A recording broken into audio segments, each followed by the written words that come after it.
Hi everyone, welcome to my channel. मैं हूँ शिवानी। आज फ्राइडे है और हर फ्राइडे मेरे चैनल पे होता है कमेंट चर्चा डे, यानी कि आप लोगों के कमेंट्स को पिक करके मैं उस पे आपको जवाब देती हूँ जो भी आपने मुझसे पूछा होता है। तो आज के वीडियो में भी हम ये कमेंट चर्चा करने वाले हैं। वीडियो को एंड तक जरूर देखना पूरी चर्चा सुनने के लिए। और अगर आपके मन में भी कोई सवाल है जो आप मुझसे पूछना चाहते हैं तो इस वीडियो के नीचे कॉमेंट सेक्शन में जाके अपना सवाल आप मुझे लिख सकते हैं।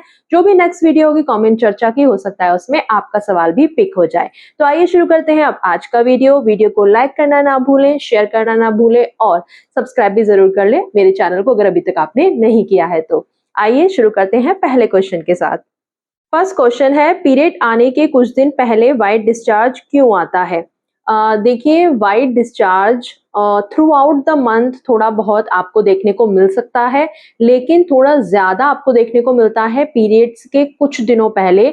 जब आपकी साइकिल का 14th डे स्टार्ट हो जाता है उसके बाद से लेके 20th डे तक ये ज्यादा आपको देखने को मिलेगा, क्योंकि उस टाइम के बीच में आपका ओव्यूलेशन होता है और ओव्यूलेशन आपकी बॉडी में हो रहा है, ये साइन आपकी बॉडी आपको देती है, जिसकी वजह से ये वाइट डिस्चार्ज इस टाइम पे ओव्यूलेशन से जस्ट पहले, ओव्यूलेशन के टाइम पे एंड ओव्यूलेशन के थोड़े टाइम बाद तक ये ज्यादा आपकी बॉडी प्रोड्यूस करती है। ओव्यूलेशन के एग्जैक्ट टाइम पे ये वाइट डिस्चार्ज थोड़ा ज्यादा हो सकता है, थोड़ा पतला रनी सा हो सकता है। वहीं ओव्यूलेशन से पहले और बाद में ये थोड़ा गाढ़ा सा हो सकता है और ये कभी कभी क्लियर हो सकता है, थोड़ा व्हाइटिश हो सकता है। सो अलग अलग प्रकार भी होते हैं व्हाइट डिस्चार्ज के। तो अगर आपको डिटेल में इसकी जानकारी चाहिए तो आप मुझे बताना, मैं इस पे अलग से डिटेल वीडियो बना दूंगी। और वैसे ये नॉर्मल है ऐसा होना, और ये एक साइन है आपकी बॉडी आपको दे रही है कि आपका ओव्यूलेशन का टाइम हो गया है और अगर आप प्रेग्नेंट होना चाहते हैं तो ये सही टाइम है इंटीमेट होने का। नेक्स्ट कमेंट है, हेलो दीदी, मेरा क्वेश्चन है कि क्या गर्ल ऑन टॉप पोजीशन में प्रेगनेंसी हो सकती है, क्योंकि उसने तो वैसे भी पूरा सीमन बाहर निकल जाता है। देखिए, हर पोजीशन में ही किसी में भी आप इंटीमेट होते हो तो सीमन को वैसे भी बाहर आना ही है। वो लिक्विड है एंड तुरंत नहीं आएगा तो कुछ मिनट्स में आ जाएगा। और हर पोजीशन में चांस रहता है प्रेगनेंसी होने का। ऐसा कोई भी पोजीशन नहीं है कि ऐसा बोला जाए कि इसमें अगर आप करोगे तो प्रेगनेंसी नहीं होगी। अगर एक हेल्दी स्पर्म है तो वो like with in few seconds ही तेजी से वो भाग के चला जाएगा अंदर और प्रेगनेंसी कर देगा। और सीमन में बहुत सारे हजारों में होते हैं स्पर्म्स, तो जरूरी नहीं है कि पूरा सीमन बाहर आ गया है तो सारे स्पर्म भी उसके साथ बाहर आ गए हैं। कुछ कुछ जो होते हैं वो बहुत जल्दी से ट्रेवल करके अंदर तक पहुंच जाते हैं और बाकी का जो फ्लूइड है वो सब बाहर आता है। इवन एक बूंद सीमन में भी बहुत सारे हजारों में होते हैं स्पर्म। तो ऐसी कोई भी पोजीशन नहीं है जिसमें कि आप ये सोचो कि इसमें प्रेगनेंसी नहीं होगी, हर पोजीशन में हो सकती है। नेक्स्ट कमेंट पे आते हैं। शिवानी दी, मेरा क्वेश्चन है कि मैंने देखा फॉरेन कंट्री में सबके प्राइवेट पार्ट की स्किन कटी हुई होती है, इस इससे साइज बिग नहीं लगता है और लुक भी आता है। मैम, क्या इंडिया में हम करवा सकते हैं? देखिए, कुछ जगहों पे रिलीजियसली लोग ये फॉलो करते हैं सरकमसीजन करवाना। ये जो स्किन का कट का होना होता है इसे सरकमसीजन कहते हैं या खतना कहते हैं, जो कि मुस्लिम कम्युनिटी में होता है, बचपन में ही करा दिया जाता है मोस्टली बच्चों का। और जो जूइश लोग होते हैं ना, जो जुडिज्म फॉलो करते हैं, उनमें भी ये रिलीजियस पर्पज से कराया जाता है। तो ये लोग इसीलिए कराते हैं। और कुछ लोगों की मेडिकल कंडीशन भी होती है, जैसे कि स्किन में कोई इन्फेक्शन हो गया है या फिर फिमोसिस की प्रॉब्लम है जिसमें कि स्किन जो है वो ज्यादा बढ़ी हुई होती है। तो इन सब मेडिकल रीजन के चक्कर में भी कई बार वो स्किन को कट करना पड़ता है। इसके अलावा अगर ऐसी कोई आपकी मजबूरी नहीं है, कोई मेडिकल कंडीशन नहीं है, कोई रिलीजियस पर्पस नहीं है, ऐसे ही अगर आप चाहते हैं कि आपको लुक अच्छा चाहिए या हाइजीन मेंटेन करने के पर्पस से भी बहुत सारे लोग ऐसा कराते हैं कि स्किन के साथ में हाइजीनिक रहना थोड़ा मुश्किल रहता है और वहां पे स्किन में बार बार इन्फेक्शन जैसे लग जाते हैं। तो इस चक्कर में अगर आपकी अपनी पर्सनल प्रेफरेंस है तब भी आप करवा सकते हैं। आप इसका मेडिकल प्रोसीजर ले सकते हैं इसे कट करवाने का। नेक्स्ट कमेंट पे आते हैं। When we kiss on the lips, saliva comes out of both of our mouths. Now, my question is there any problem if we eat it? And it's very tough to control it during excitement if you say something about this. देखिए, जब आप French किस करोगे तो obviously उसमें थोड़ा सा बहुत सलाइवा जो है वो एक दूसरे का ट्रांसफर होगा और अगर आप इसके साथ कंफर्टेबल हो, क्योंकि जब आप बहुत ज़्यादा पीक एक्साइटमेंट में होते हो तो इतना ज़्यादा कोई नहीं सोचता है, और अगर आपके पार्टनर का और आपका दोनों का डेंटल हाइजीन, माउथ का हाइजीन सही है, तो इतनी कोई प्रॉब्लम भी किसी को नहीं होती। लेकिन अगर आपके मन में थोड़ा डाउट आ रहा है, या आपके पार्टनर का या आपका, आपको ऐसा लगता है कि उस लेवल पे अभी आपका हाइजीन लेवल नहीं है, तो पहले तो उसको मेंटेन करें, और उसके बाद में आप कर सकते हैं। थोड़ा बहुत सलाइवा एक्सचेंज होता है तो इट्स ओके, लेकिन फिर भी अगर आपको प्रॉब्लम है, आप नहीं चाहते करना, तो आप नॉर्मल किस कर सकते हैं, ज़रूरी नहीं है कि आप फ्रेंच किस ही करो। नेक्स्ट कमेंट है, hello Shivani ma'am, kindly reply these queries. First, does Raj Simran type love really exist in this जालिम जमाना कलयुग? देखिए, जहां तक मेरी जनरेशन थी, हम लोगों तक तो मैंने देखा है कि ये वाला प्यार एग्जिस्ट करता है। हमारा प्यार भी मैं मानती हूँ इनमें से एक है।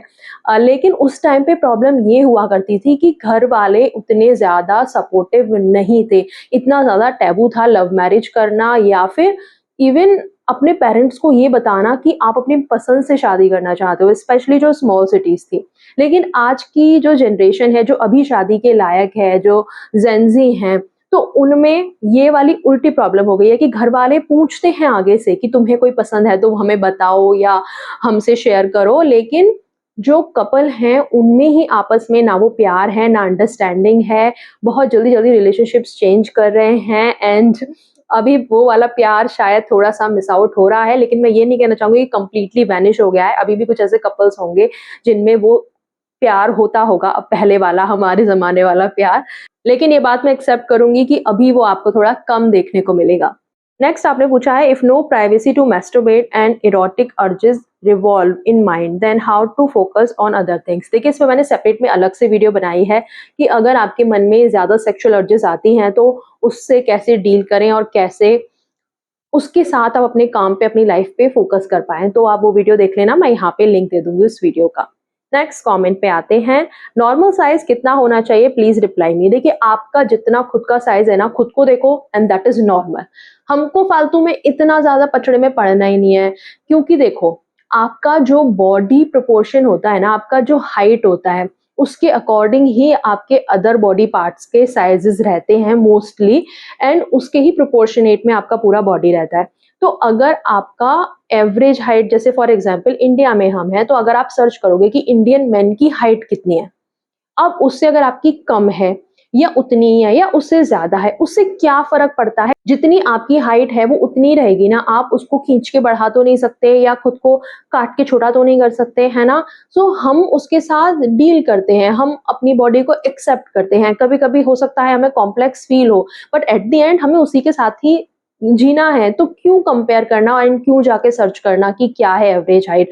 जितनी आपकी हाइट होती है उसके अकॉर्डिंग आप अपने लिए लड़की देखते हो ना।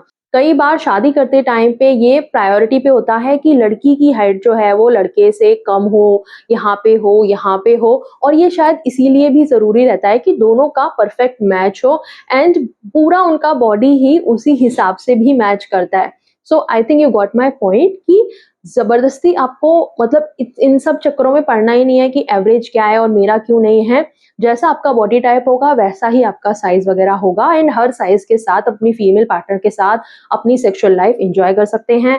आपको बस उनको समझने की ज़रूरत है, उनसे बात करने की ज़रूरत है, उनकी नीड को समझने की ज़रूरत है। एक loving and caring and respectful relation आपका होगा, ओपन कम्युनिकेशन होगा, एक-दूसरे के साथ आप लवी-डवी वाला टाइम जब स्पेंड करोगे, तो सब कुछ परफेक्ट होता है, ठीक है? इतना कुछ सोचने की ज़रूरत नहीं होती। नेक्स्ट कमेंट पे आते हैं। क्या बॉयज़ नाइटफॉल के लिए पीरियड पैंटीज़ यूज़ कर सकते हैं? बिकॉज़ पैड्स नेचर के लिए अच्छे नहीं होते एंड बल्कि डायपर्स हेवी होते हैं। नाइटफॉल के लिए अगर आप चाहते हो कि वो पैंटी, मतलब लेट मी थिंक, ओके, अगर नाइटफॉल होगा तो उससे आपको प्रॉब्लम क्या है? मतलब वो कभी-कभार ही होगा आपका, ऐसा तो नहीं है कि रेगुलर बेस पे हो रहा हो, हर दिन हो रहा हो। अगर ऐसा है तो आपको मेडिकल अटेंशन की ज़रूरत है, पहली बात तो। और अगर ऐसा नहीं है, कभी-कभार होता है, तो ऐसे में आप हर दिन पीरियड पैंटी पहन के थोड़ी ना घूमोगे। गर्ल्स के लिए भी पीरियड पैंटीज़ तब वो हेल्प करती हैं या तब उनको कंफर्टेबल लगती हैं जब उनके पीरियड्स चल रहे हों। अदरवाइज़ हर रोज़ वो पीरियड पैंटी थोड़ी ना पहन के रहती हैं, वो थोड़ी बल्की होती हैं, मोटी होती हैं, गर्मी रहती है वहाँ पे इंटीमेट एरिया में। एंड इंटीमेट एरिया आपका थोड़ा एयरी रहना चाहिए, वहाँ पे एयर पास हो, थोड़ा हल्के कॉटन के अंडरवियर आपको पहनने चाहिए, हल्के बॉटम्स पहनने चाहिए, स्पेशली जब ह्यूमिडिटी है या गर्मी है।